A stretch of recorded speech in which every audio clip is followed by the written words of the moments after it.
कोशिश करेंगे कि कुछ और क्वेश्चंस लेने की कोशिश हम रखेंगे। तो बेसिक क्या है, पहले मैं कुछ जो भी ये क्वेश्चंस हैं ये नेट चेयर ग्रेड से रिलेटेड है, और हमारा काम ये है कि हम टॉपिक को बहुत छोटे छोटे तरीके से समझे और उन्हीं टॉपिक्स को इंपॉर्टेंस दे जो एक्चुअली में क्वेश्चन जिन पर आ जाते हैं। ठीक है, और जितने ज्यादा हम क्वेश्चन सॉल्व करेंगे उतनी ज्यादा हमारी प्रोबेबिलिटी होगी कि हम किसी भी एग्जाम को क्लियर करेंगे, चाहे वो कोई भी किसी भी तरीके का एग्जाम।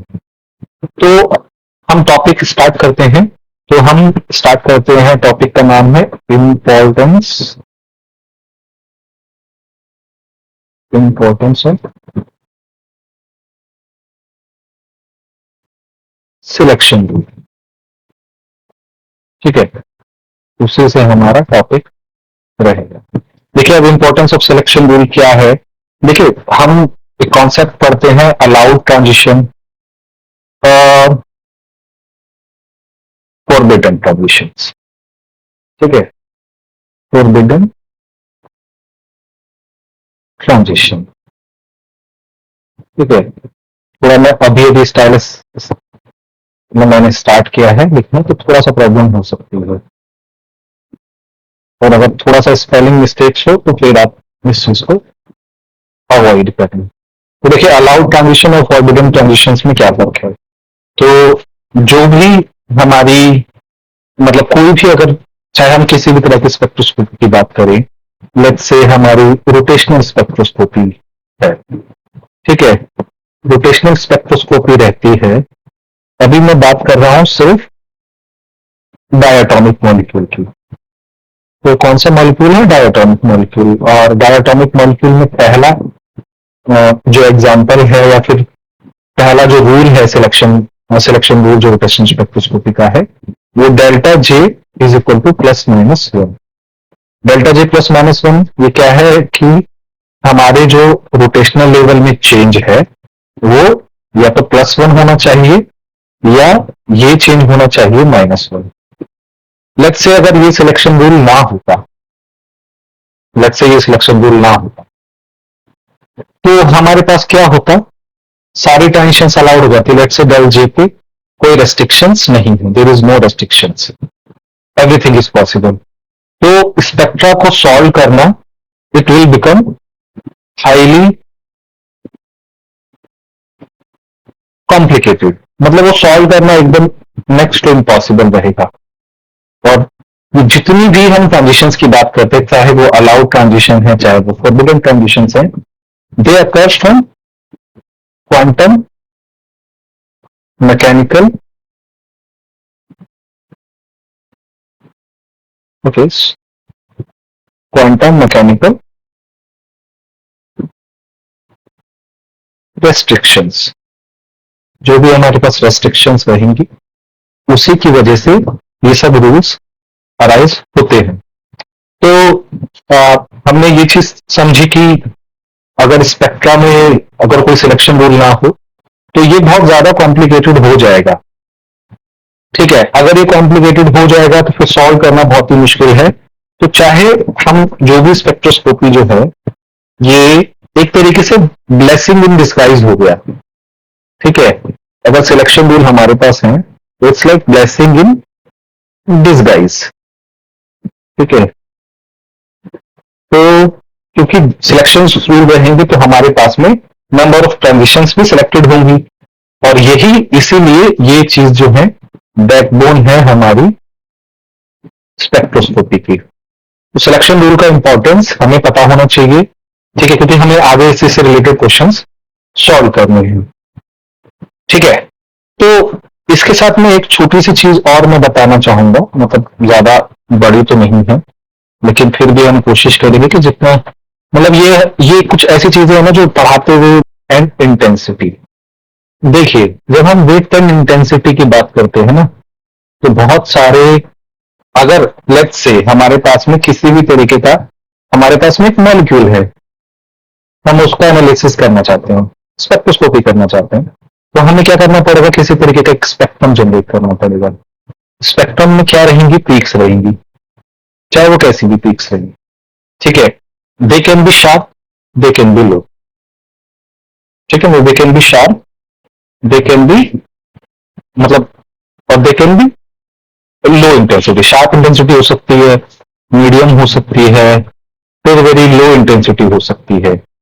ठीक है, तो इंटेंसिटी डिसाइड करते हैं कि सिग्नल हमको कैसा दिखाई देगा, सिग्नल हमारा कितना मतलब कैसा दिखाई देगा। देखिए इन जनरल अगर सपोज किसी भी तरीके का हमारे पास में किसी भी तरह का कोई प्रॉब्लम ना हो, तो हमें इस तरह के स्पेक्ट्रम्स मिलने चाहिए, एकदम शार्प शार्प लाइंस, बहुत शार्प लाइंस मिलनी चाहिए। लेकिन ऐसा होता नहीं है। हमने किसी भी स्पेक्ट्रोस्कोपी को देखा होगा, तो हमने ये देखा होगा कि हमको इस तरह की कुछ पीक्स मिलते, कभी ऐसी मिल गई, कभी बहुत ब्रॉड मिल गई। ये सब है, ये एक्चुअली में है कि हम मतलब किस तरीके से हमारा जो मतलब इसको बोलते हैं line time broadening, line time broadening.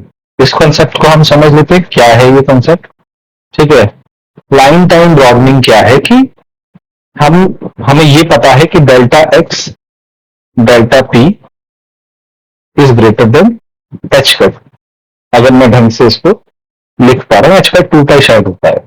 ठीक है, इसी तरीके से हमारा एनर्जी और जो टाइम है वो भी कम्युनिकेट नहीं करते हैं अकॉर्डिंग टू हेसेनबर्ग कंजर्वेटिव प्रिंसिपल।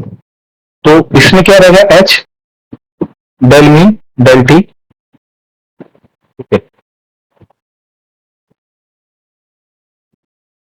ठीक है, ये हो गया 4 पाई हो गया।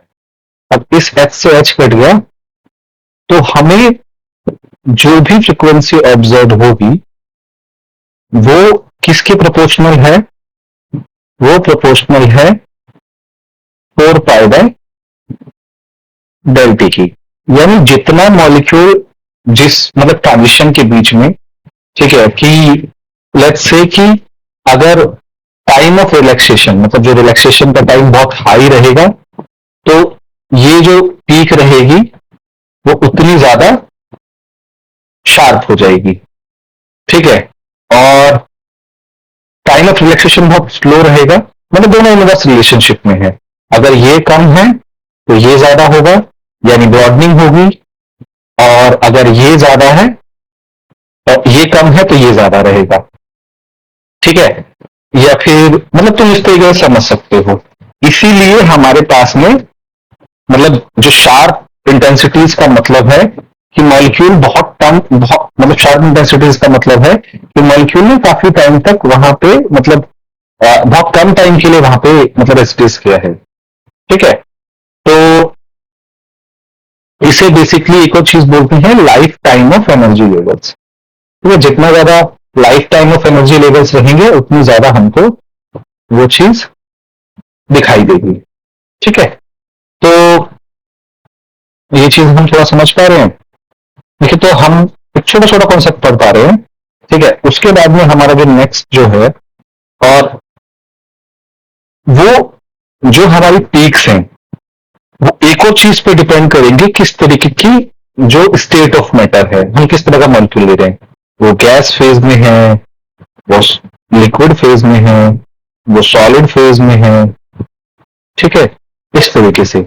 और गैस फेज में ज्यादातर हमारे पास में 2 तरह की ब्रॉडनिंग होती है। जो पीक की ब्रॉडनिंग होती है, इसको बोलते हैं कोलिजन ब्रॉडनिंग।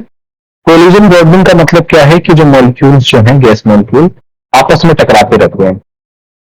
ठीक है, तो इसकी वजह से, इस कोलिजन की वजह से जो मॉलिक्यूल्स जो हैं, ठीक है, वो बहुत मतलब उनका जो इलेक्ट्रॉन क्लाउड है वो चेंज होता रहेगा।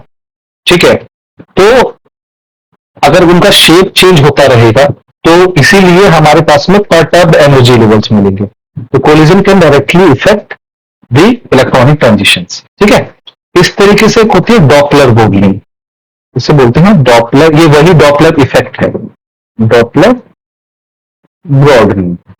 ठीक है, डॉपलर ब्रॉडनिंग क्या होता है कि जैसे आप हम किसी भी मतलब मॉलिक्यूल को देखने की कोशिश करते हैं, मॉलिक्यूल को हम इंस्ट्रूमेंट से ऑब्जर्व करने की कोशिश करते हैं, तो जो भी हम वेलोसिटी ले रहे हैं वो वेलोसिटी उसके रिस्पेक्ट में ही मतलब जो ऑब्जर्वर है उसके रिस्पेक्ट में इफेक्ट होगी।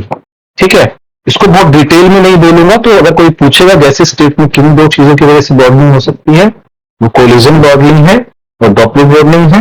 अगर कोलिजन को हमें कम करना है तो हॉट सैंपल की बजाय हमें कैसा इस्तेमाल करना पड़ेगा, कोल्ड सैंपल। हम कोल्ड करेंगे सैंपल को तो हमारा कोलिजन बॉर्डनिंग जो है और जो डॉपलर इफेक्ट्स हैं वो थोड़े कम होंगे। उसके बाद में एक कॉन्सेप्ट है इंटेंसिटी ऑफ स्पेक्ट्रल लाइंस। देखिए, इंटेंसिटी ऑफ स्पेक्ट्रल लाइंस जो है वो किस पे डिपेंड करता है, it depends on NJ by N zero. मतलब जिस भी आप गिवन स्टेट की आप बात कर रहे हैं उसकी ग्राउंड के रिस्पेक्ट में क्या, sorry it is not H, तो आई गेस इसको डिलीट करना पड़ेगा। Okay, E is equal to delta mean by K A T. ये Maxwell Boltzmann, it's a Boltzmann Maxwell distribution, it's a Boltzmann Boltzmann distribution. इस पे depend करता है Boltzmann distribution पे। तो हमारा काम सिर्फ ये है कि हम उन टॉपिक्स के ऊपर जरा ध्यान दें जो हमें मतलब इजी पढ़ाने में, मतलब इजी पढ़ने में भी जिनसे क्वेश्चन एक्चुअली में आए। तो हम अभी थोड़ा सा पीछे जाते हैं, रिवीजन मारते हैं जो भी अभी तक हमने तो 3 लाइनों में पढ़ा है कि हमारे पास में सिलेक्शन रूल की अपनी एक इंपॉर्टेंस है। अगर वो क्वांटम मैकेनिकल रिस्ट्रिक्शंस ना हो तो हम बहुत इजी तरीके से उसको नहीं कर सकते हैं। ठीक है, विड्थ और स्पेक्ट्रल लाइंस जो है delta E by delta T upon में एच बाय 2 पाई होती है। ठीक है, इसी की बेसिस पे हम कोई क्वेश्चन पूछेगा कि जो ESR की जो पीक है, हम यहीं पे एग्जांपल लेते हैं कि जो इलेक्ट्रॉन स्पिन रेजोनेंस है उसमें जो पीक्स होती हैं वो बहुत ब्रॉड होती हैं। ठीक है, ठीक है, अगर वो ब्रॉड होते हैं इसका मतलब क्या है कि ये वाली क्वांटिटी ज्यादा है। अगर ये वाली क्वांटिटी ज्यादा है इसका मतलब टाइम ऑफ रिलैक्सेशन जो है बहुत कम रहता है, इसीलिए ये ब्रॉड रहती है। तो हम इसको एक डायरेक्टली रिलेट कर पा रहे हैं। ठीक है, अब हम धीरे धीरे अपनी इसके बाद में हमारे पास में 2 तरह की ब्रॉडनिंग होती है गैस स्टेट में, collision broadening and Doppler broadening. ठीक है, अगर डॉपलर ब्रॉडनिंग होती है तो हमारे पास में हॉट सैंपल, हम हॉट सैंपल को अगर कोल्ड सैंपल में कन्वर्ट करें तो हमारे पास में बहुत सारा हम बहुत ये दोनों इफेक्ट्स को कम कर सकते हैं। फिर क्या है, इंटेंसिटी ऑफ स्पेक्ट्रल लाइंस किस पे डिपेंड करेंगी, डेल्टा ई बाय के टी, और ये डेल्टा ई जो है it is the energy difference between 2 levels. ये लेट्स से कि E1 E2 है। तो ये छोटा सा टॉपिक हमने आज मतलब ये कवर किया है।